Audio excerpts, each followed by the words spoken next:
Ahora vamos con el Evangelio de Marcos, parte 2 comentada. Tengo otro video en el que lo recito todo de seguido y casi no hago comentarios. Hubo uno que otro que no me aguanté las ganas, pero ese era para otros fines, para dejar claro que me los puedo recitar entero sin cortes, ¿no? Entonces, para eso.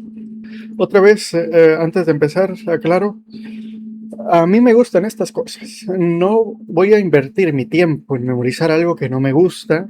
Por eso, pues me gusta esto, pero no tengo por qué pensarlo igual que tú no tienes por qué pensarlo igual que yo, y eso está bien. Mi principal interés es el histórico y antropológico. Por eso no creo en esto. Para mí Jesucristo existió, pero fue un simple mortal como cualquier otro. Y a ese es el que me interesa conocer. Entonces, ahí va, capítulo 10. Iban otra vez entonces a Judea, y de camino lo seguía una multitud. Como era su costumbre, se puso a enseñarles. Entonces vinieron unos fariseos y le preguntaron si era lícito o no divorciarse y repudiar a la mujer.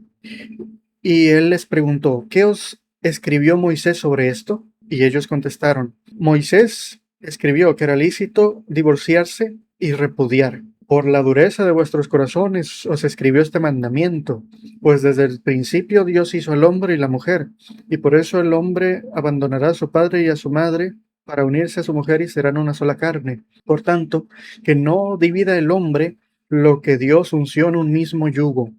Y después en casa, cuando estaba solo con sus discípulos, le preguntaron, ¿y qué significa esto? Y él les contestó, ¿de verdad no entienden? ¿No tienen el intelecto para ello? Es que si un hombre repudia a su mujer, se divorcia de ella y se casa con otra, adultera con esa otra. Y si la mujer después, ya de divorciada, se casa con otro hombre, adultera con él. Esta parte está muy extraña porque me da dos asociaciones allí. La primera, literal, que en ese caso es como de entonces, literal, están predestinados o de verdad se unen de algún modo tan... O sea, de verdad creía que eso debe ser literal y es una de las cosas en las que se nota, pues, como si nos vamos al infierno por adulterar, te divorciaste una vez y te casaste con otra. Ahí nos vemos en el infierno, viejo. O sea, hay un montón de cosas que uno dice, pues todos vamos a acabar allá, pues. Y la otra forma de interpretarlo es la de los gnósticos, que decían que era una metáfora del alma, que es femenina y que se une con su contraparte celestial, y así. Y luego también está otra forma que se me ocurre. Ya ven que el Cantar de los Cantares, dicen algunos, lo interpretan a manera de que es una metáfora de Dios, el hombre, y la mujer, el pueblo de Israel. Entonces, que es pues, el amor que se tienen, ¿no? Entonces, que lleguen a ser una sola carne. Entonces, sería como de, entonces la gente, o sea, el pueblo, podría ser una interpretación así también, que tal vez uno es el que tiene que unirse con Dios y formar una sola carne, tal vez algo así se me ocurre, pero no sé, es solo una idea. Y entonces vinieron a él en otra ocasión un grupo de niños y sus discípulos los retuvieron, los detenieron y los reprendieron. Pero Jesús les dijo, no los detengáis, pues de los tales es el reino de los cielos. Y de cierto os digo que cualquiera que no reciba el reino de los cielos como un niño, no podrá entrar en él.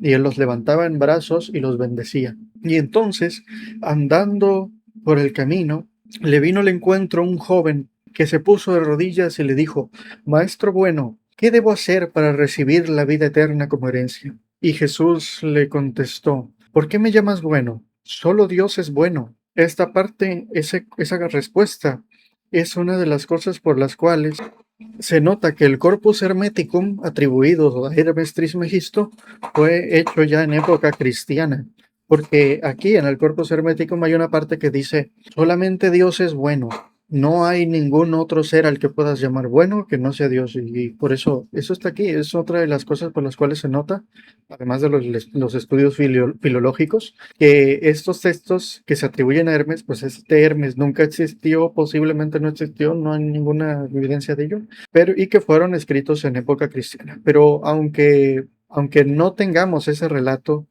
pues no necesitan haber sido escritos por un personaje legendario para seguir siendo geniales. Ahora continúo. Conoces los mandamientos. No asesinarás, no adulterarás, no hurtarás, no defraudarás y no engañarás, no darás falso testimonio y honrarás a tu padre y a tu madre. Y el hombre le contestó, todo eso he hecho desde mi juventud. Entonces Jesús se le quedó viendo y sintió amor por él y le dijo, una cosa te falta. Vende todas tus pertenencias y da dinero a los pobres y tendrás un tesoro en los cielos. Después, vuelve a mí y sígueme. Pero el hombre se fue entristecido porque tenía muchas pertenencias.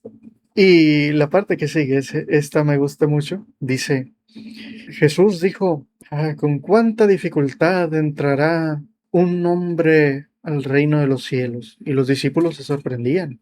Y él dijo, en verdad es muy difícil que un hombre entre al reino de los cielos. Es más fácil que entre un camello por el ojo de una aguja a que pase un rico al reino de los cielos. Y los discípulos se sorprendían muchísimo.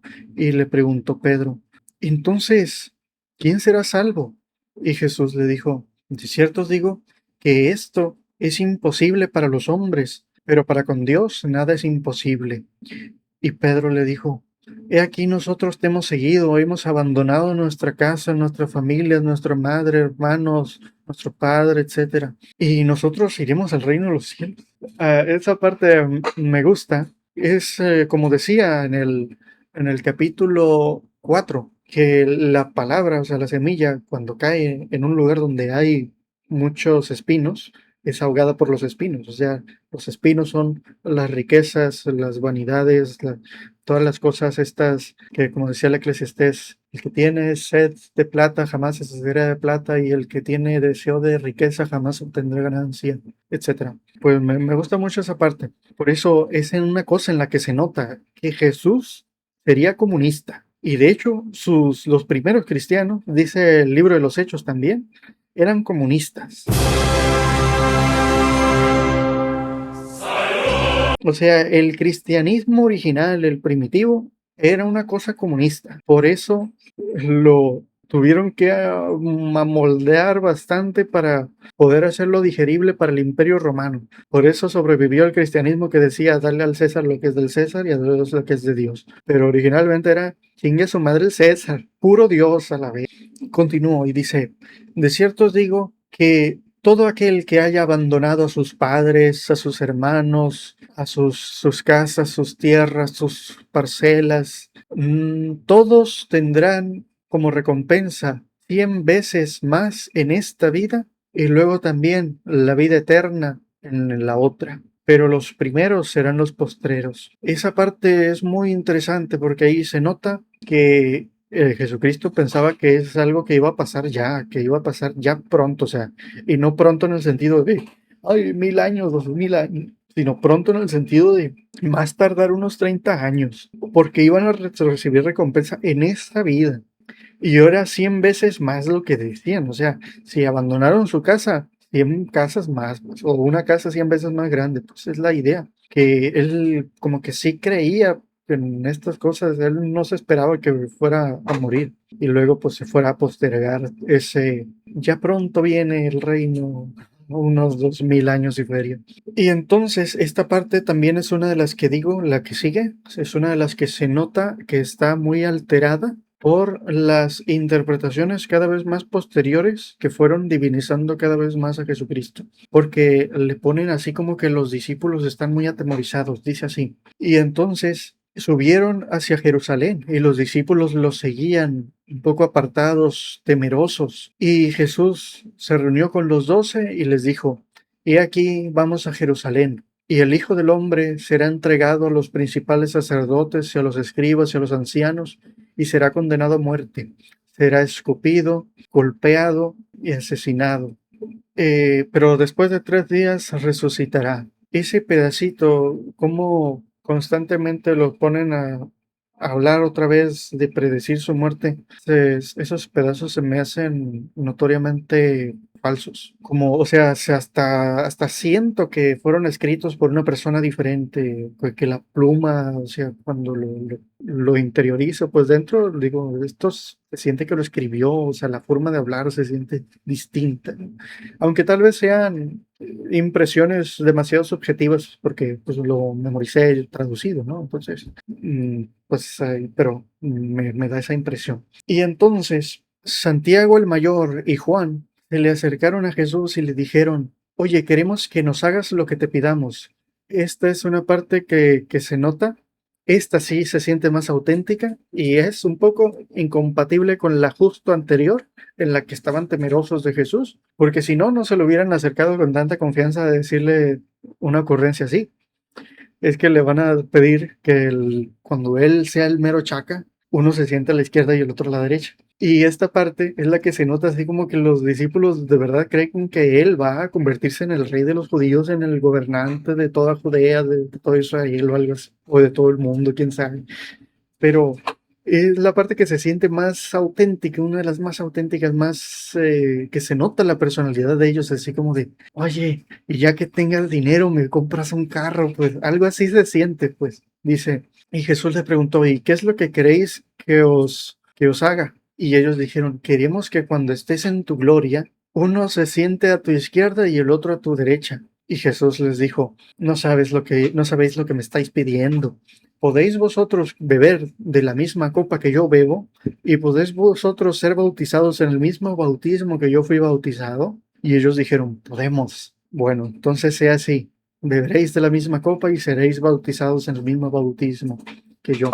Pero el sentarse a mi diestra o a mi izquierda no está dado en mí darlo a alguien, sino que ha sido así para quienes ha sido ya preparado. Y los 10, escuchando esto, se molestaban con Santiago el mayor y Juan. Entonces Jesús los llamó y les dijo, ¿sabéis que los gobernantes y reyes de la tierra se ponen a servirse de la tierra y de la gente? Como los magnates dominan despóticamente sobre su territorio, pero entre vosotros no debe ser así, sino que el más grande debe servir al más pequeño, y el que sea primero de ustedes será el que sirva a todos los demás, igual que el Hijo del Hombre no ha venido a ser servido, sino a servir y a sacrificarse para beneficio de muchos. Esa parte me gusta, el mensaje me gusta mucho. Y entonces entraron a Jericó y salieron de Jericó. Una multitud los seguía a él y a sus discípulos, y le salió al encuentro un hombre llamado Bartimeo, hijo de Timeo. Y este hombre era ciego, y al escuchar que se acercaba Jesús de Nazaret, comenzó a gritar, Jesús Nazareno, hijo de David, ten misericordia de mí. Y la gente le decía que se callara porque hacía mucho ruido, pero él gritaba con más fuerza, Jesús Nazareno, hijo de David, ten misericordia de mí. Y entonces Jesús oyéndolo lo llamó, dijo, tráiganmelo. Y la gente le dijo, hey, anímate, te está hablando.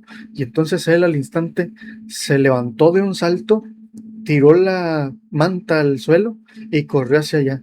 Y entonces ya de frente él le dijo, ¿qué quieres? ¿Qué quieres? Y el hombre le dijo, que yo pueda ver, Señor. Y entonces Jesús le dijo, tu fe te ha sanado. Y entonces ya pudo ver y se maravillaron todos allí.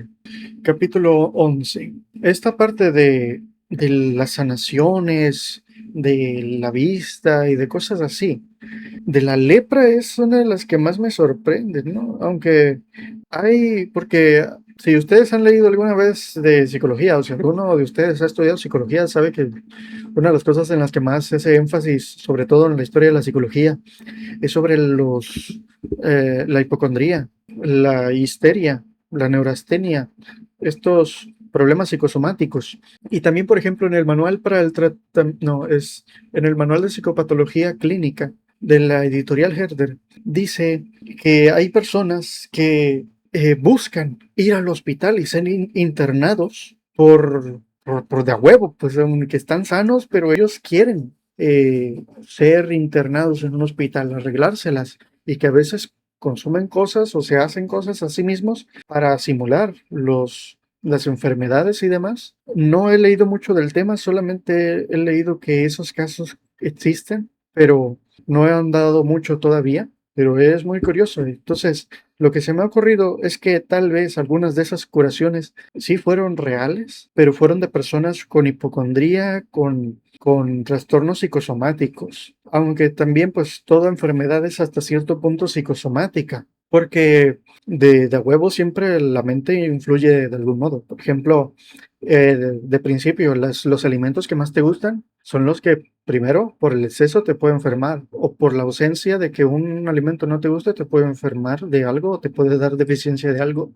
Entonces así, todas las cosas relacionadas con el cuerpo, pues esto de la división mente-cuerpo es una idea vieja desde tiempos de René Descartes. El cuerpo y la mente siempre han estado completamente unidos. Entonces, toda enfermedad es hasta cierto punto psicosomática y por eso una persona de buen humor, con buena autoestima, raramente se enferma, mientras que una persona con poca autoestima o baja, pues con ánimo decaído, triste, más fácilmente se enferma. Pues entonces es posible que algunas de esas curaciones fueran por ser trastornos psicosomáticos, que por la sugestión de estar allí ante él, eh, y decirle con confianza, te curo, te estás curado y ya se curaran. Entonces, eso es una de las posibilidades de lo que se me ocurre de cómo pudiera haber sido eso verídico. De otro modo, no tendrían ningún sentido. Por ejemplo, esa parte en la que le puso saliva en la boca al mudo y en el capítulo 7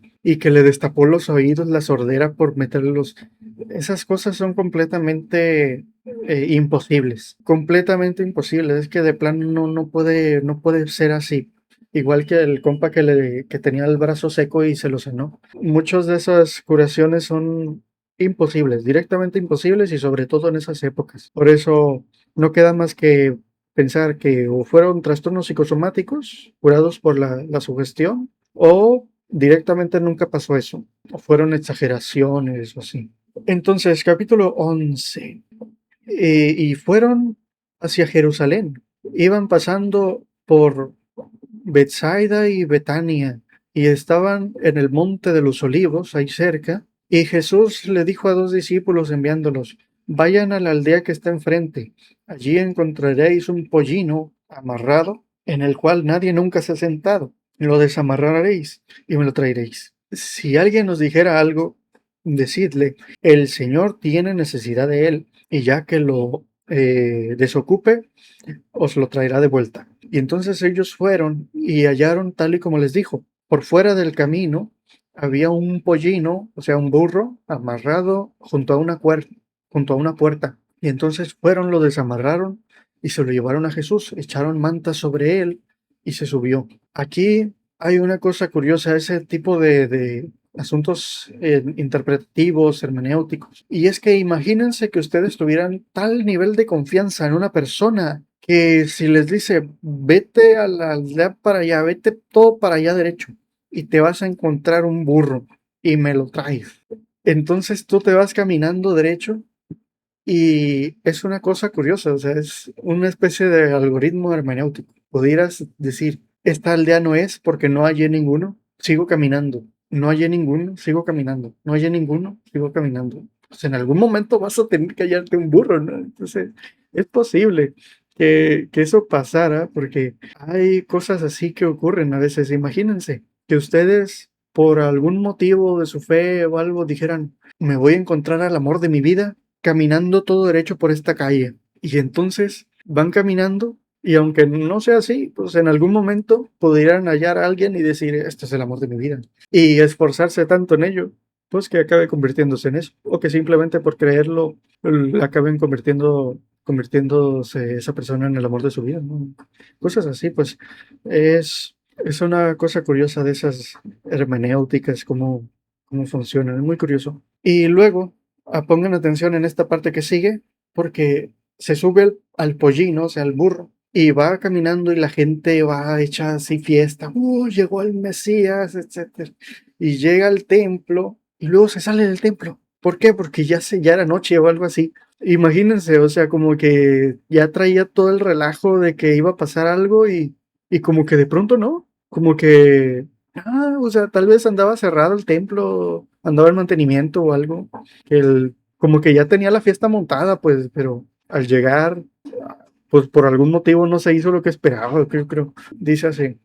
Y toda la gente iba echando sus mantos delante de él para que pasara, y también ramas y hojas de palmeras. Y entonces iban cantando y diciendo, Santo, Santo, el que viene de parte de Dios, bendito sea el enviado Hijo de David, hosana en las alturas, etcétera. Y entonces subió, entró al templo, pero era una hora avanzada, y salió del templo hacia Betania. Ese pedacito está muy raro, como que algo no salió bien ahí. Tal vez como que esperaba que, pues tal vez no hubo la suficiente gente o algo así, o algo, pues como que algo ahí salió mal. A esa impresión me da. Y entonces estuvo en Betania ahí con los 12, y al día siguiente, esta parte está muy curiosa, al día siguiente, saliendo de Betania, tuvo hambre y vio una higuera. Entonces la higuera tenía hojas y fue a buscar a ver si hallaba algún fruto, pero no halló, y es que no era tiempo de higos. Entonces le dirigió la palabra a la higuera diciendo, nunca nadie más coma de ti, y sus discípulos lo escuchaban. Esta parte está curiosa que pienso, primero salió del templo y fue a Betania, después de Betania salió de Betania, y entonces fue cuando eso pasó. Es muy extraño. De primeras, es una parte en la que se me hace que se nota más el lado más humano de Jesucristo. Tiene hambre, busca frutos. No es tiempo de higueras, dice Marcos. No es tiempo de higueras, aún así busca frutos. Y no halló. Y maldijo al árbol porque no le dio higos. Esa es una parte que digo, un Dios. Yo creo que habría recibido el fruto, porque pues sería un dios, podría hacerlo. Y de primeras, si realmente podía hacer tantos milagros, ¿por qué no podía hacer que una palmera diera frutos? ¿Y por qué maldecirla en vez de bendecirla para que diera frutos? Por eso es una cosa que se me hace una de las partes más humanas. Y es que hay un libro de Pepe Rodríguez. Pepe Rodríguez es un psicólogo que estudió las sectas. Tiene un libro llamado El poder de las sectas, que dice cómo el líder de una secta, no es que haya estado loco desde el principio, sino que hay una retroalimentación entre él y sus seguidores que le dan cada vez más como que le dan el reflejo de, no, es que tú eres una chingonería, y él cada vez más recibiendo esos mensajes de ellos, pues cada vez dice, no, que soy una chingonería, boludo. Entonces, así cada vez se le distorsiona al líder de la secta cada vez más la realidad, hasta el punto de que pueden llegar a creer cosas así literal, que tienen superpoderes o algo así. Entonces, me da la impresión de que tal vez ya para este momento, después de que, por ejemplo, Santiago el Mayor y Juan le dijeran, oye, ya que estés en la gloria, yo, pues uno tu izquierda, otro a tu derecha, él se quedará así como, oh, es que voy a estar ahí. Y luego también este pasaje que se menciona así como de, iba en el burro y toda la gente lanzando cobijas, sábanas, mantas enfrente de él para que pasara como si fuera un rey, y con hojas y fiesta, y el enviado de Dios y demás. Tal vez como que se le subió a la cabeza y dijo, maldita sea la higuera, porque no me das frutos. Tal vez ahí como que se le zafó un tornillo, pues digamos, al verdadero, al histórico, al que sí estuvo vivo, al que sí fue un ser humano, no al legendario o mítico. Y es que también salió de Betania. ¿A qué hora salió de Betania? Porque parece que desde Jerusalén fue a Betania y luego de Betania a Jerusalén otra vez. Entonces, posiblemente, ya que este primer intento de entrar al templo parece que salió mal porque nomás llegó, se fue, es lo que dice el texto. Entonces, tal vez esta vez fue muy temprano. Y como era muy temprano, quizás todavía no salía el sol, vio que tenía hojas la higuera, pero no se veía bien porque estaba oscuro, y ya vio. Y entonces es la parte que está interesante, porque después, ya que sale del templo otra vez y pasa por la higuera, Pedro nota que la higuera está seca desde la raíz. Es un tiempo que, o sea, nada más fue un mismo día.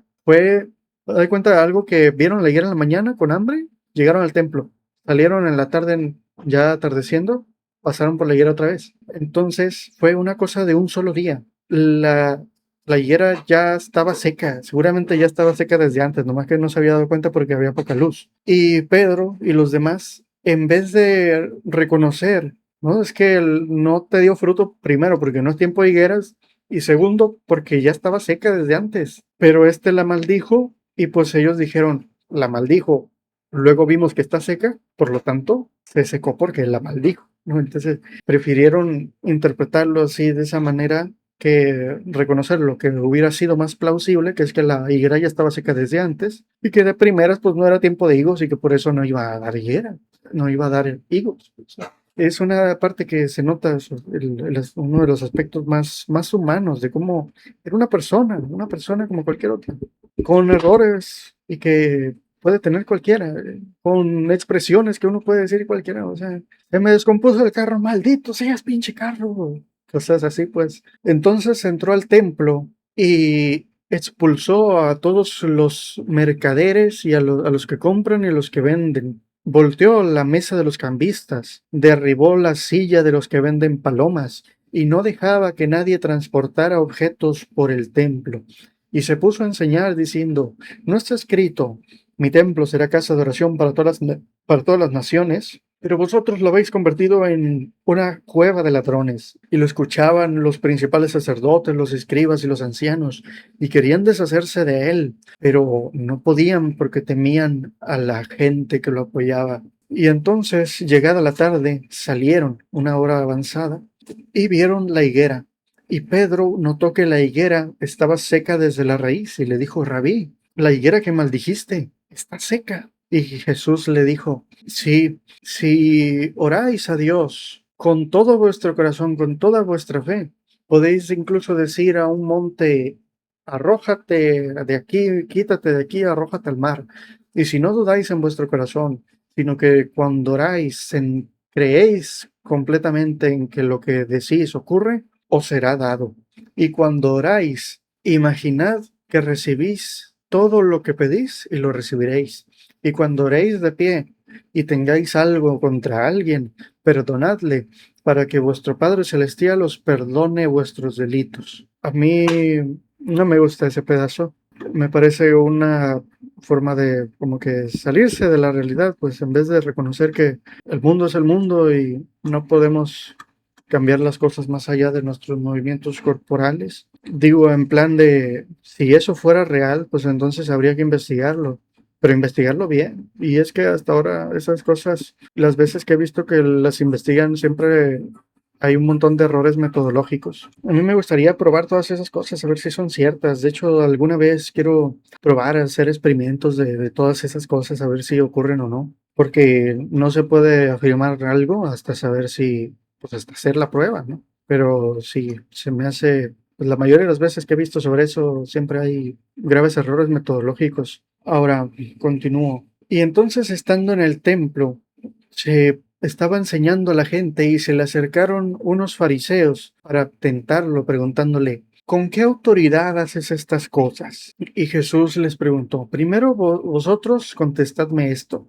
¿de dónde era el bautismo de Juan? ¿De los hombres o del cielo? Y ellos pensaban, diciéndose entre sí, si decimos que del cielo, dirá, ¿por qué no le creísteis? Pero si decimos que de los hombres, pues la multitud está aquí muy enojada y es que la multitud apoya a Juan. Entonces dijeron, no sabemos. Y él dijo, pues yo tampoco os digo de dónde viene la autoridad, con qué autoridad hago estas cosas. Capítulo 12. Entonces se puso a enseñar con parábolas diciendo, he aquí, un hombre plantó una viña, puso un cerco, cavó un lagar debajo y puso altas torres alrededor. Se fue de viaje y arrendó la tierra a unos labradores y se fue. Al tiempo envió a uno de sus esclavos a recoger su parte de los frutos de la viña, pero los esclavos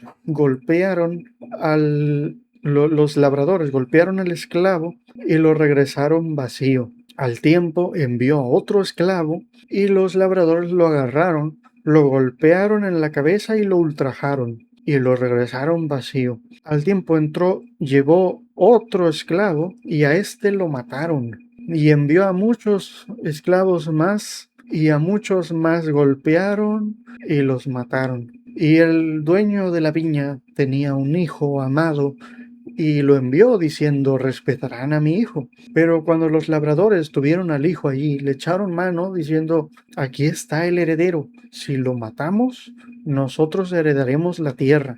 Entonces le echaron mano, lo mataron y lo echaron fuera de la viña. ¿Qué hará el dueño de la viña? Irá y destruirá a los labradores y luego arrendará la tierra a otros. Esta es una parte que es interesante, sobre todo buscando cuál sería la interpretación original, qué es lo que originalmente quería decir. Porque el texto poco adelante pues dice la interpretación, pues este hijo amado es Jesucristo, el arrendador el del dueño de la viña es Dios y mataron a Cristo, etcétera.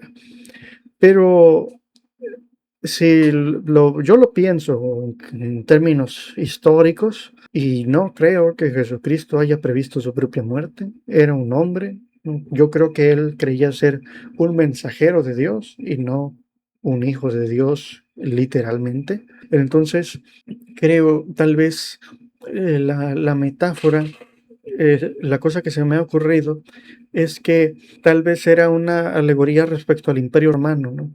Así como llegó el Imperio Romano y envía a su gente a pagar pues a recoger tributo, etcétera, ¿no? Entonces, si nos rebelamos por la violencia, van a venir y nos van a destruir a todos, algo así, ¿no? Entonces, a mí se me ocurre que tal vez ese mensaje, el original, era más como de no tenemos que rebelarnos contra el Imperio Romano de manera violenta, sino de manera pacífica. Eso es lo que se me ha ocurrido, que tal vez pudiera haber sido el mensaje original.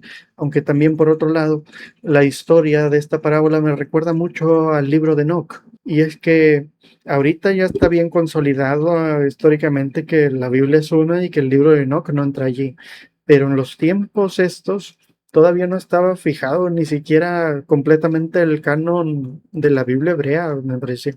Entonces, el libro de Enoch era uno de muchos otros libros de la literatura que rondaban por todas partes y que la gente a veces le echaba mano. Hay partes de la Biblia en la que citan el libro de Enoch, de la Biblia canónica, que lo citan, ¿no? Porque también Enoch dijo esto y profetizó sobre estas cosas, ¿no? Citando el libro de Enoch. Por eso, la historia del libro de Enoch es que Dios pues hizo la tierra, ¿no? Y puso unos vigilantes, y estos vigilantes se rebelaron contra Dios. Y así, entonces esto me recuerda mucho a la historia del libro de Enoch. Continúo. Y Jesús les enseñaba, ¿no está escrito que la piedra que desecharon los constructores, esa vino a ser la piedra angular, y esta piedra fue hecha por Dios directamente? Es maravillosa para todos. Y los fariseos y los herodianos se miraban a sí mismos y se quejaban así, pero no se atrevían a decir nada porque temían a la multitud y sabían que se refería a ellos. Entonces vienen unos fariseos y le preguntan para tentarlo, Maestro, nosotros sabemos que tú eres muy recto y que no te distraes con la apariencia de los hombres, sino que enseñas verdaderamente el camino de Dios. Dinos, pues, ¿hay que dar al César su tributo? ¿Hay que pagar impuestos al imperio? Y Jesús, percibiendo la hipocresía de ellos, les dijo, traedme un denario. Le trajeron el denario. ¿De quién es la imagen y la inscripción? De César.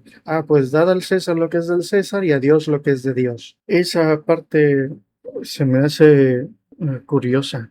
Continúo. Y se le acercaron unos saduceos, que son los que niegan que vaya a haber una resurrección de los muertos, y le preguntaron, Maestro, díganos, un hombre murió sin descendencia y su esposa, como está escrito por Moisés, pasó a ser esposa de su hermano, quien debía unirse a ella y levantarle descendencia a su hermano. Pues bien, había 7 hermanos. Uno murió sin descendencia, la esposa pasó al otro, que murió sin descendencia y la esposa pasó al otro, al tercero, y así sucesivamente los 7, hasta que murieron los 7 sin descendencia, y finalmente la mujer también murió. Cuando se dé la resurrección, esta mujer, ¿de quién será esposa? Porque fue esposa de los 7. Y Jesús les dijo, ¿no erráis en esto por ignorancia de las Escrituras y del poder de Dios? porque está escrito que cuando se dé la resurrección, no se casan ni se dan en casamiento, sino que serán como los ángeles del cielo. Y respecto a la resurrección de los muertos, está escrito por Moisés, cuando la zarza habló, diciendo: Yo soy el Dios de Abraham, de Isaac y de Jacob. Así pues, es un Dios de vivos, no de muertos. Y un escriba que estaba por allí, escuchando que respondió correctamente, le preguntó: Maestro, dime, ¿cuál es el mandamiento más importante de todos? Y Jesús contestó: Oye Israel, uno es tu Dios, nuestro Dios, uno solo es, y amarás a Dios, nuestro Señor, con todo tu corazón, con todo tu entendimiento, con todas tus fuerzas y con toda tu mente, con toda tu alma. Y el segundo mandamiento es este: amarás al prójimo como a ti mismo. Y no hay ningún mandamiento mayor que estos dos. Y el escriba, viendo que contestó correctamente, dijo: Es verdad, bien has dicho que no hay mayor mandamiento que amar a Dios, que es uno solo, que hay que amarlo con todo nuestro corazón, con todo nuestro entendimiento y nuestras fuerzas. Y también que amemos al prójimo como a uno mismo. Esto vale más que todos los sacrificios y holocaustos. Y Jesús le dijo: Bien, no estás lejos del reino de Dios. Y entonces Jesús les enseñó diciendo: ¿Por qué dicen los fariseos, los escribas, que el Cristo es hijo de David? Porque está escrito que David, inspirado por el Espíritu Santo, dijo mi Señor, siéntate a mi diestra mientras yo pongo a tus enemigos bajo tus pies. Así pues, David lo llama Señor. Entonces, ¿de dónde es su hijo? Y la multitud lo escuchaba alegremente. Y entonces Jesús les dijo a todos: guardaos de los escribas, de los fariseos, que gustan de vestir largas ropas, de ser saludados en las plazas, de tomar los primeros asientos de la sinagoga y los lugares de honor en las cenas, y devorar la casa de las viudas, y que con pretexto hacen largas oraciones, porque ellos recibirán un castigo más grande. Y estando Jesús sentado delante del arca donde eran depositados las donaciones, veía cómo la gente echaba cobres, algunos con mucho, y luego vino una viuda que echó solamente 2 leptones. Y Jesús llamó a sus discípulos y les dijo: Miren, ella, de cierto os digo, que ha echado más que todos los demás, porque aquellos echaron lo que les sobraba, pero esta de su pobreza echó todo su sustento. Capítulo 13. Y entonces bajaban del templo y sus discípulos le dijeron: Mira esta edificación, estas piedras, qué maravilla. Y Jesús les dijo: De cierto os digo que no quedará piedra sobre piedra que no vaya a ser destruida, pero en 3 días será levantada. Y entonces estaba Jesús en el monte de los olivos con sus discípulos, y apartándose unos 3, que eran Simón, Santiago el mayor y Juan. Esa parte la tengo un poco borrosa, no sé si es exactamente así. Parece que me equivoqué. Sí, había algunos, pero eran Pedro, Jacobo, o sea, Santiago el mayor, Juan y Andrés. Me olvidé de Andrés. Entonces, estando allí con él, Pedro, Santiago el mayor, Juan y Andrés le preguntaron: Dinos, ¿cómo sabremos qué señales hay acerca de cuándo llegará el momento? Y Jesús les dijo: Fijaos que nadie os engañe, porque vendrán muchos en mi nombre diciendo: Yo soy el Cristo, y engañarán a muchos, y habrá guerras y rumores de guerras, pero no os alarméis, pues es preciso que todo esto acontezca, porque se levantará reino contra reino y nación contra nación.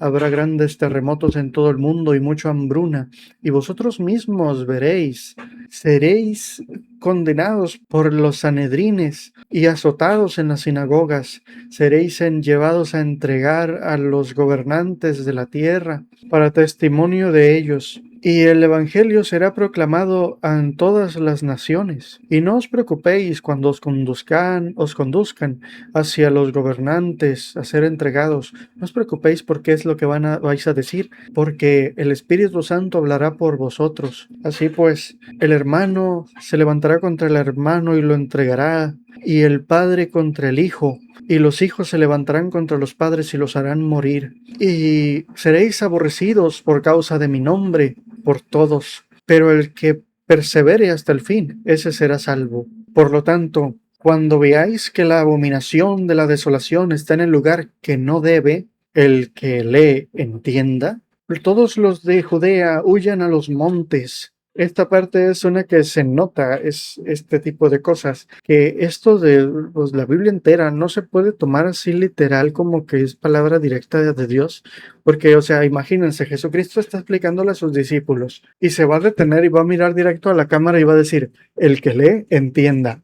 O sea, él no va a estar diciéndole a sus discípulos, el que lee, entienda. O sea, pues, obvio que no, pues está hablando con ellos directamente. Pues, por eso se nota allí que ese pedacito lo escribió el copista, que dijo, se está refiriendo a cuando Jerusalén fue destruida por el Imperio Romano. Entonces dijo, el que le entienda esa abominación de la desolación es el Imperio Romano. Entonces, si el copista no tenía el cuidado de decirte para que diferencies sus propias palabras de las palabras de Jesús, entonces puedes estar seguro de que todo el texto está lleno de alteraciones hechas por el copista que no distingue entre lo que dijo Jesús y los hechos que ocurrieron de la interpretación que él hace de esos hechos. Por eso, y así pasa con toda la Biblia, con todos los libros antiguos. Por eso no se los puede tomar de manera literal como palabra unívoca y eterna de Dios, porque los copistas no distinguían entre el hecho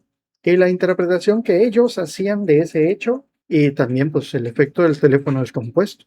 Por eso es una cosa que no se puede tomar así nomás de una, pues hay que tomarla con pinzas, con criterios filológicos, históricos y demás. Por eso no es nada más leer la Biblia, pues hay que agarrar y leer libros de historia y demás. Y historia bien hecha, no la historia que hacen los que aferrados quieren hacer que su libro sea verdadero cuando la evidencia científica dice otra cosa. Pues. Por eso pues no se le puede tomar así literal como un libro infalible, porque fue hecho por manos humanas. Ahora dice, y los que están en la azotea de sus casas, no bajen ni entren en ellas, y los que están en el campo, no regresen por su capa.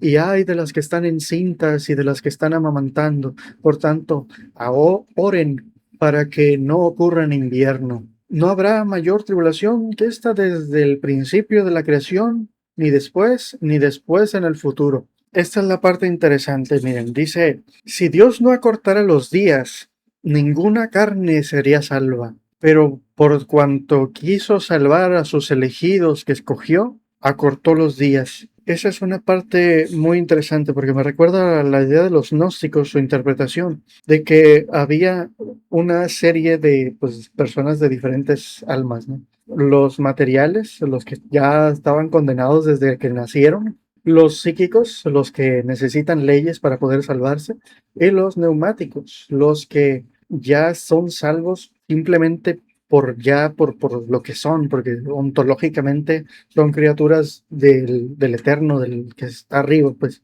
y no del falso demiurgo. Es una parte, ¿no? Y puede que a ti no te guste eso, pero a mí sí me gusta esa interpretación. No porque sea verdadera, sino porque está bien chila la historia y porque tiene que ver con la memoria. Por eso me gusta. Pero esto de los escogidos que escogió, de los elegidos, también está así como, o sea, la tierra, el mundo se va a acabar para salvar a sus elegidos. Entonces, y luego hay otra parte más adelantito que está bien perrona y que también es una parte que también he hallado en el Evangelio de María Magdalena. Ahora dice, por lo tanto, no creáis cuando os digan, pero aquí, miren, ahí está el Cristo, porque serán levantados falsos cristos y falsos profetas, y harán señales y prodigios para perder, si fuera posible, a los elegidos de Dios. Ya está, os he predicho todo. Esta parte está curiosa, porque dice, os he predicho todo, y enseguida comienza a decir otras cosas más. ¿Por qué? Seguramente porque el copista hasta se le fue el rollo y siguió añadiendo más cosas para darle más sabor, para ponerle más nutrientes, más carne pues al texto. Y es que las partes que siguen están también como que más exageradas. Pues miren, dice así: porque el sol se oscurecerá, la luna ya no dará su brillo, caerán las estrellas del cielo. Y las potencias celestes serán sacudidas. Esa parte a mí me recuerda mucho a los arcontes de los gnósticos. Y verán entonces al Hijo del Hombre venir en una nube en los cielos con poder y gloria.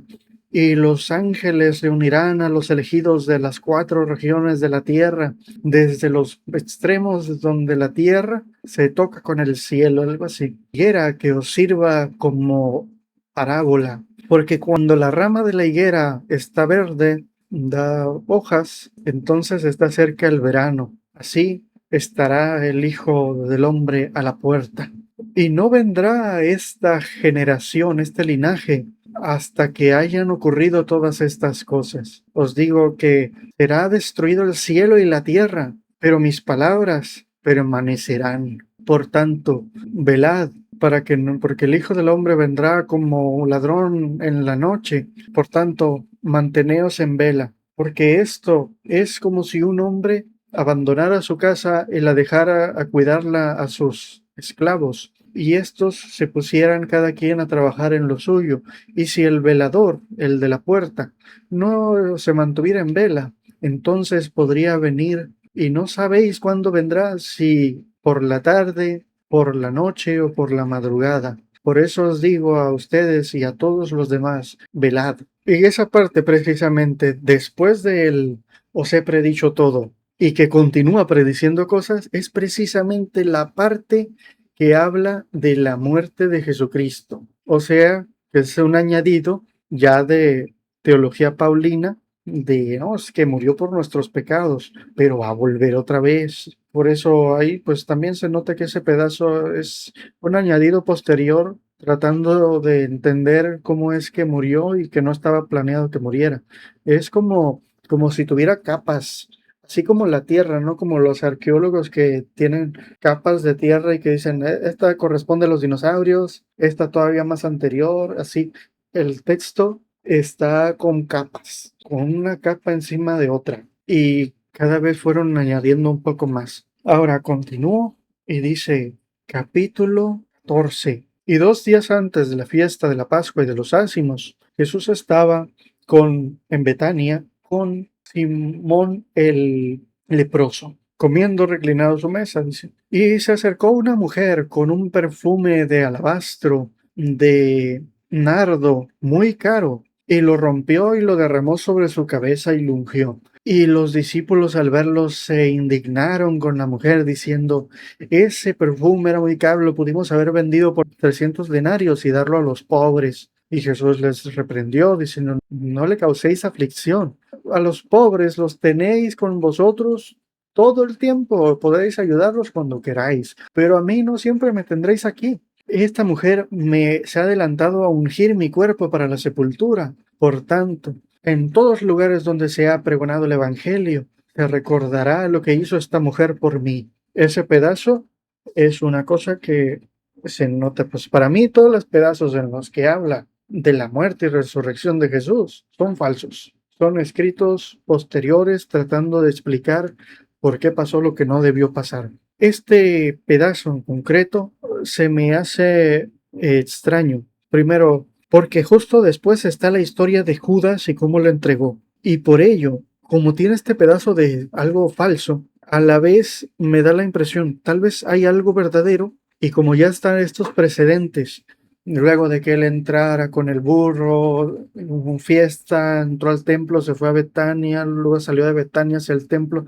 maldijo a la higuera, y luego esto de que recibiera un perfume caro, tal vez se me ha ocurrido, no lo afirmo ni nada, simplemente se me ocurrió. Tal vez pues ya su mente ya se le estaba subiendo a la cabeza el asunto, y Judas lo notó y dijo: al principio estaba ayudando a los pobres y demás, y ahora se empieza a comportar como un rey, como alguien que quiere andar para allá y para acá, que quiere recibir favores, atención y demás. Está traicionando los ideales que él pregonaba antes y tal vez por eso lo entregó.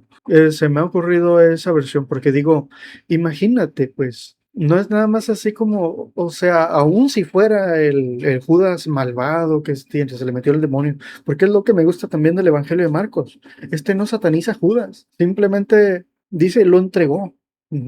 Y pobre de aquel que entregara al Hijo del Hombre, etcétera, pero es el que menos odio tiene, es el texto con menos odio. Y por eso se me hace interesante, porque digo, imagínate que no fuera Judas el personaje legendario, imagínate que es un amigo tuyo, un pariente tuyo, abandona su casa, su familia, todo para seguir a alguien en quien cree, que cree que va a ayudar en algo, que va a salvarnos, en alguna cosa, lo que sea. Pero imagínate qué debió haber pasado en la mente de este hombre para que después de haber abandonado todo para seguir a alguien, decidiera entregarlo. Debe haber sido por una enorme decepción surgida por algún motivo. O sea, algo debió haber decepcionado profundamente a Judas para dejar de creer en él y decir, este cabrón se merece que lo crucifiquen, que lo entierren, etcétera. Porque el Evangelio de Marcos no dice que Judas se haya suicidado. Y al menos la versión que yo tengo, que es la de Marcos, como es de la Biblia textual, cuarta edición, que es también la tercera edición, que se centra principalmente en los papiros más antiguos, eligiendo las versiones más cortas, tratando de reconstruir los textos originales. Aquí no dice que Judas se haya suicidado. Entonces, quizás todo eso de que Judas se suicidó haya sido un invento, pues como de, no, es que me arrepentí porque era verdad. O sea, a mí se me ocurre pensar, Judas lo abandonó todo para seguirlo igual que los demás. Y por algún motivo se decepcionó tanto y se enojó tanto con Jesús que lo entregó. Por eso es interesante que ese pedazo del perfume esté justo antes de la historia de Judas. Tal vez ese pedazo, no, es que a la mujer no le causé esa aflicción, a los pobres los tenéis siempre con ustedes. Tal vez sea un añadido para expresar o justificar y que pues que no se dejara ver, que Judas se decepcionó por algo, vio algo y dijo, esto ya no está, este ya no es este no es mi héroe, pues algo pasó. Entonces Judas, que era uno de los 12, fue a ver a los principales sacerdotes, a los escribas y a los ancianos del Sanedrín y les prometió entregarle a Jesús y ellos le prometieron darle mucha plata y se pusieron a pensar en cómo y cuándo sería el mejor momento para entregarle. Y entonces, un día antes de los ácimos, que uno de sus discípulos le dijo, oye, ¿no quieres que vayamos a preparar las cosas para que comas la Pascua? Y él dijo, sí, vayan a la ciudad que está enfrente, os saldrá al encuentro un hombre con un cántaro de agua, seguidlo y en donde se meta, decidle que dice así el maestro, ¿dónde está la habitación preparada para que yo pueda comer la Pascua con mis discípulos? Y os llevará a una habitación alta y amplia en la que prepararéis ustedes lo necesario para la Pascua.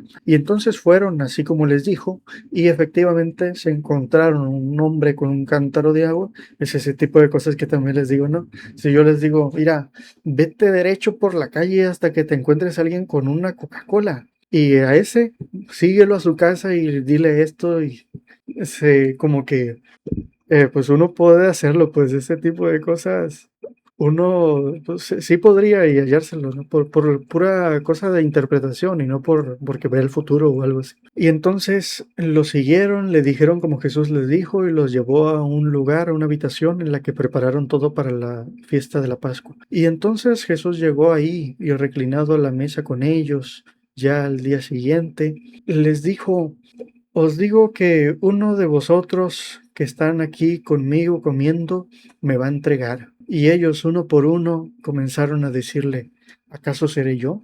Es una parte muy interesante porque no es solamente Judas, pues es el nivel de confianza, imagínense, que le tendrías a alguien para que te diga, tú me vas a hacer esto, o tú me vas a entregar, y que tú tengas tanta confianza en esa persona que digas, ¿acaso seré yo?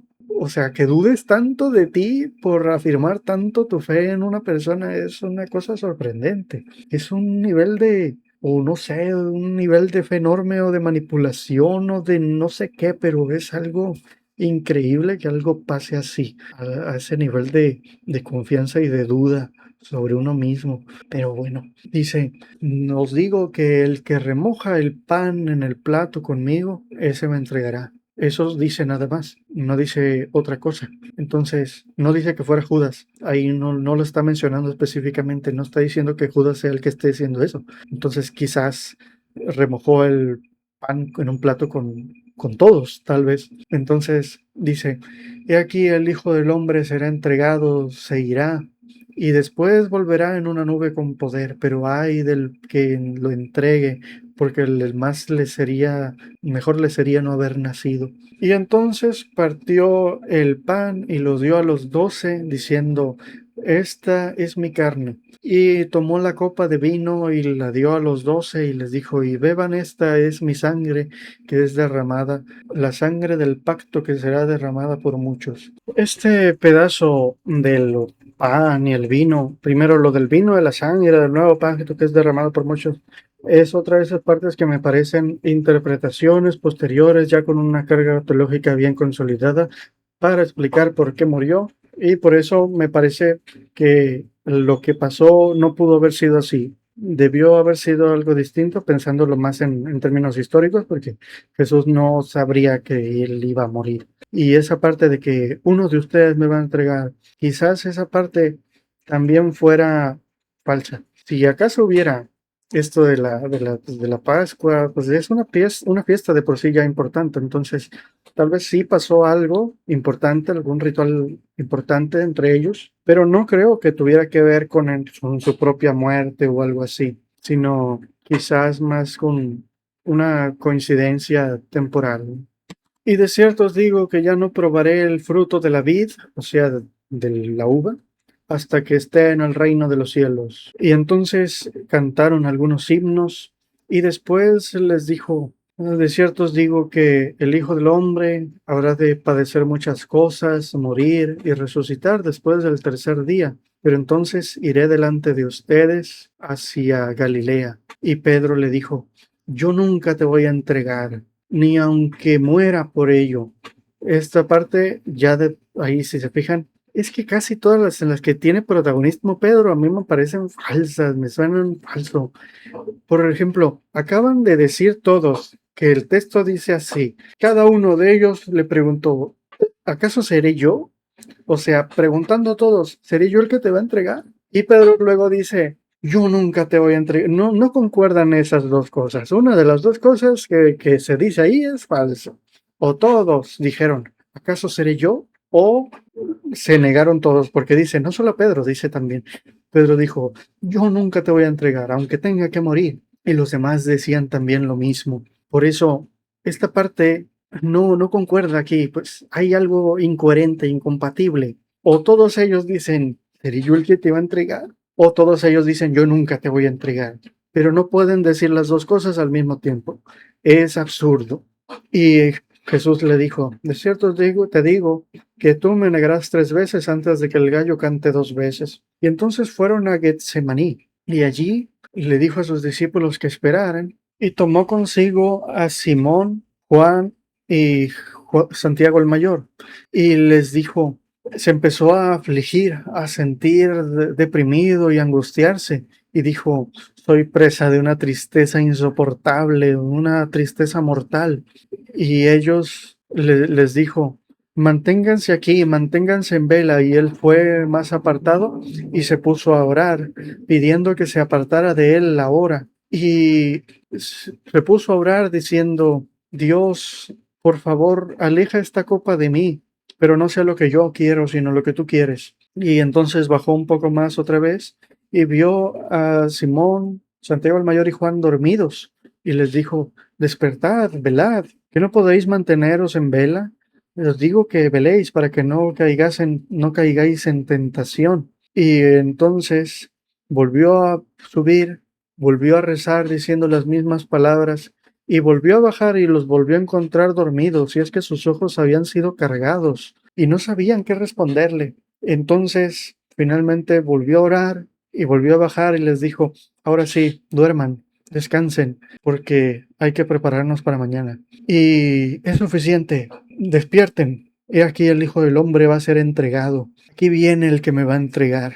Y entonces vino Judas, uno de los 12, que era acompañado por soldados armados con espadas y garrotes, y eran enviados por el sumo sacerdote, los escribas y los ancianos del Sanedrín. Y Judas había hecho una contraseña con ellos, diciéndoles, al que yo bese, a ese apresad. Y entonces llegó Judas y le saludó diciendo, Rabí, y le dio un beso aparatoso. Entonces le echaron mano y lo apresaron. Pero uno de los presentes sacó una espada e hirió al esclavo del sumo sacerdote, cortándole la oreja. Esta parte dicen los otros evangelios que fue Pedro. Y como siempre, dándole protagonismo a Pedro. Aquí dice que aquí no menciona que fuera Pedro.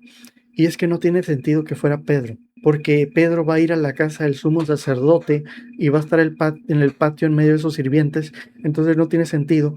Mira, te corto la oreja a uno de los sirvientes y luego voy a la casa del sumo sacerdote, que es precisamente a donde va a ir el que yo le corté la oreja, pues obviamente lo van a reconocer de inmediato. El que le mochó la oreja va a estar ahí, o si no es que va a ir con un médico, pero es que no puede ser Pedro.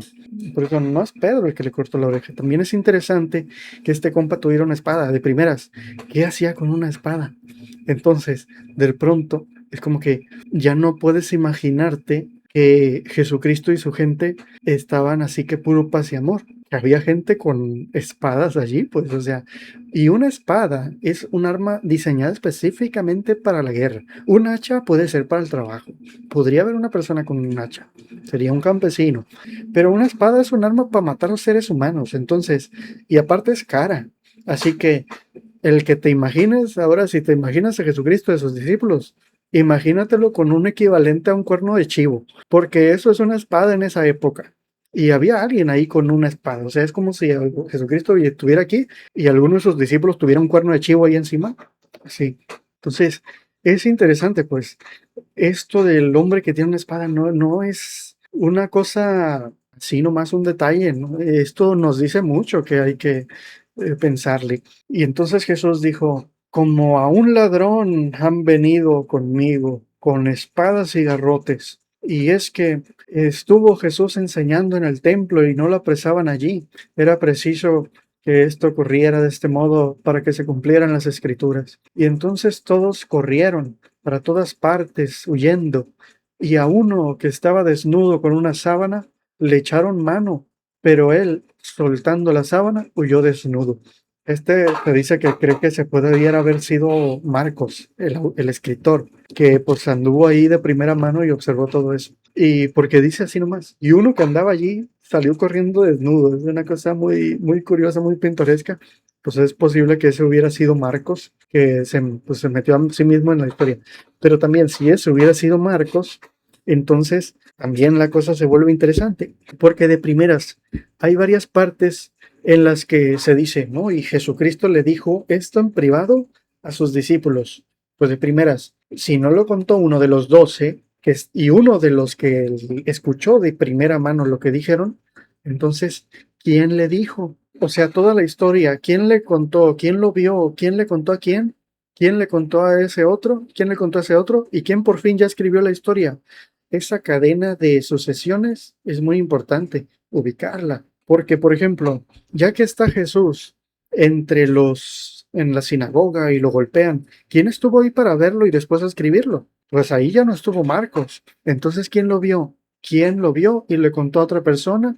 Y lo contó este a otro y luego este a otro, hasta que por fin lo escribieron. Porque en todo ese lapso se pudieron inventar muchas cosas. Entonces, Jesús fue llevado ante la sinagoga, al Sanedrín, y allí estuvo ante los principales sacerdotes, los escribas, los ancianos, los fariseos y demás. Y Pedro fue siguiéndolo hasta la casa del sumo sacerdote y estaba en el patio calentándose con los esclavos. Es interesante ese pedazo, porque les digo, si Pedro hubiera sido el que le mochó la oreja, no hubiera ido con la casa del sumo sacerdote, porque a ese es al que le mocharon la oreja. Lo hubieran reconocido de inmediato, por eso no pudo haber sido Pedro. Y entonces a Jesús lo comenzaron a golpear, a escupir y buscaban testimonio contra él. Pero todos los que daban falso testimonio, sus testimonios no concordaban entre sí. Entonces el sumo sacerdote se levantó, fue hacia él y le preguntó: ¿Tú eres el Cristo, el Hijo de David, el Hijo del Altísimo? Y él dijo: Yo soy. Y veréis al Hijo del Hombre venir con gran poder y gloria y con sus santos ángeles, etc. Y el sumo sacerdote dijo: ¿Lo veis? ¿Qué necesidad tenemos ya de testimonios, de testigos? Habéis oído todos la blasfemia. Entonces se le rompió las vestiduras y lo comenzaron a golpear, a escupirle, a cubrirle la cara, y le decían burlándose: él profetiza. Y Pedro, que estaba en el patio, se le acercó una de las sirvientas o esclavas del sumo sacerdote y le dijo, mirándolo: Oye, tú eres uno de los 12. Y él, saliendo hacia la puerta, les dijo: No, yo no sé de qué hablas y no te entiendo, no sé ni de qué estás hablando. Y ella le dijo: Sí, sí es él, porque es Galileo. Y los demás dijeron: Sí, es cierto, eres tú, porque eres Galileo. Y este hombre, Pedro, dijo otra vez maldiciendo: No, que yo no soy, no sé de qué me están hablando.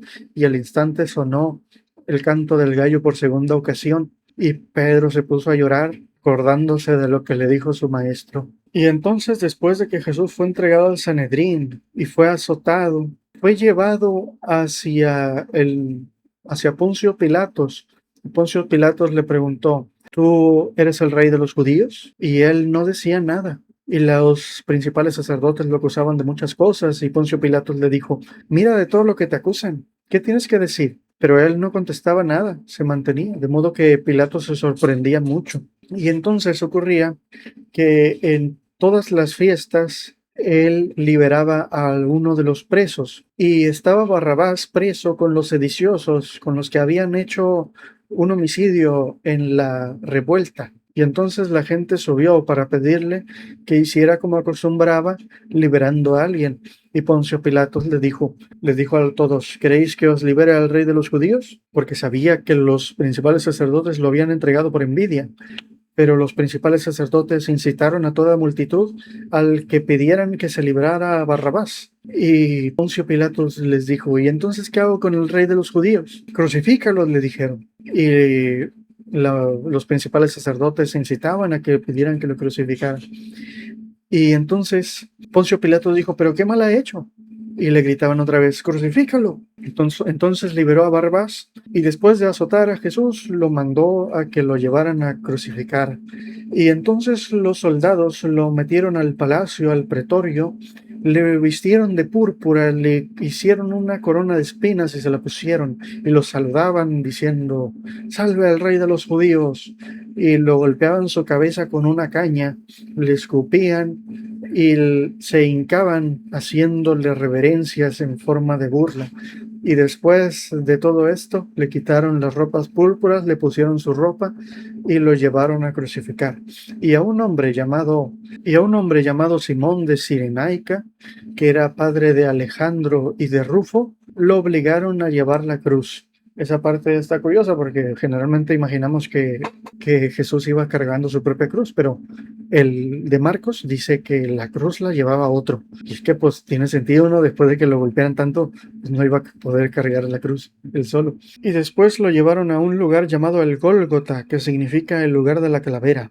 Y allí le dieron vino mezclado con mirra, pero él no quiso tomarlo. Lo crucificaron y le echaron suertes por su ropa, y hacia la hora tercera fue crucificado.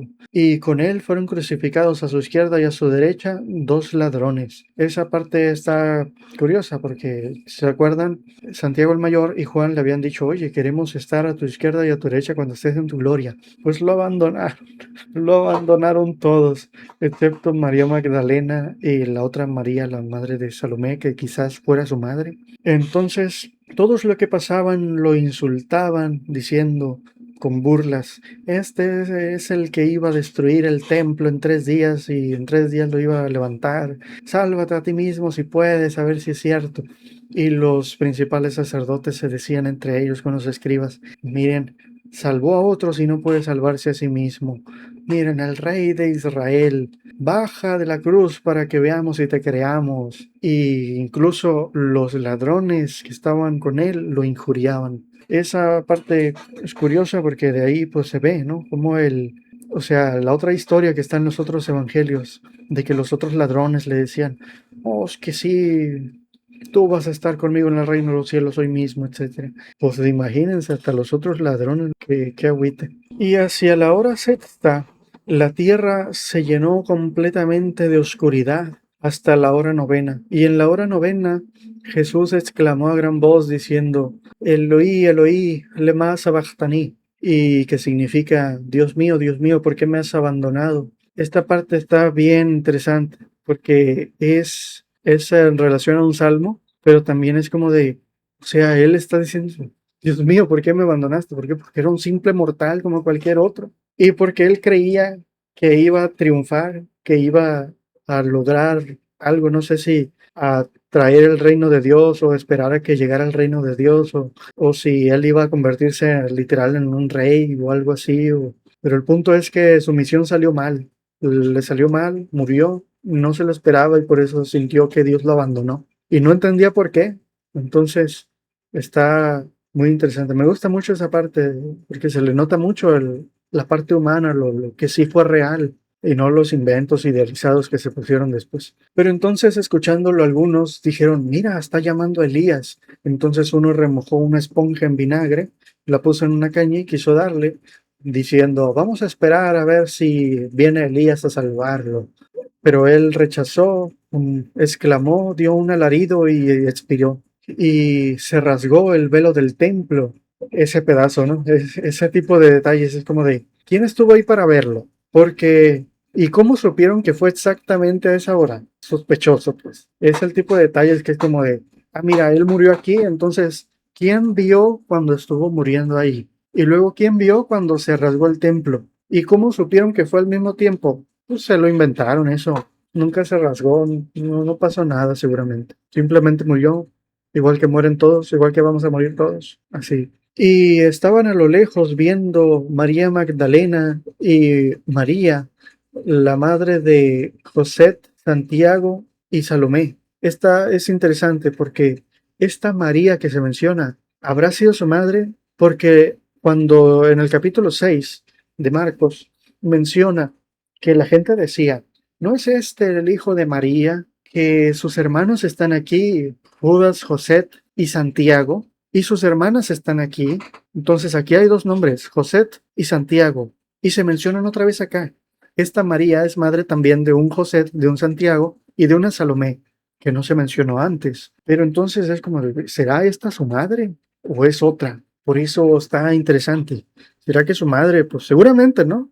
Porque aunque en el capítulo 3 dice que buscaron, que lo buscaron seguir para decirle, hey, pues vente porque estás fuera de ti, o sea, te volviste loco, ven, tenemos es que no avergüences a la familia, etcétera. Pero pues una madre es una madre, ¿no? Entonces posiblemente sea ella y estos, José, Santiago, este Santiago posiblemente sea Santiago el Justo, el que fue el primer obispo de la iglesia de Jerusalén y esta Salomé. Entonces, es muy interesante este pedacito, porque pues, también las primeras que van a la tumba son María Magdalena y esta María, madre de José, Santiago y Salomé. Entonces, posiblemente sea su madre. Pues, ¿quién va a ir a tu tumba, a tu funeral primero? Pues tu madre, no hay de otra. Entonces, estaban con él ahí viendo a lo lejos y estas habían estado siguiendo a Jesús y lo servían junto con otro montón de mujeres que lo habían seguido desde Galilea. Y entonces, un día después, un día antes del reposo, dado que era la preparación para el reposo, vino José de Arimatea, uno de los hombres respetables del Sanedrín, que irrumpió con Poncio Pilatos pidiendo el cuerpo de Jesús. Poncio Pilatos se sorprendió de que ya hubiera muerto.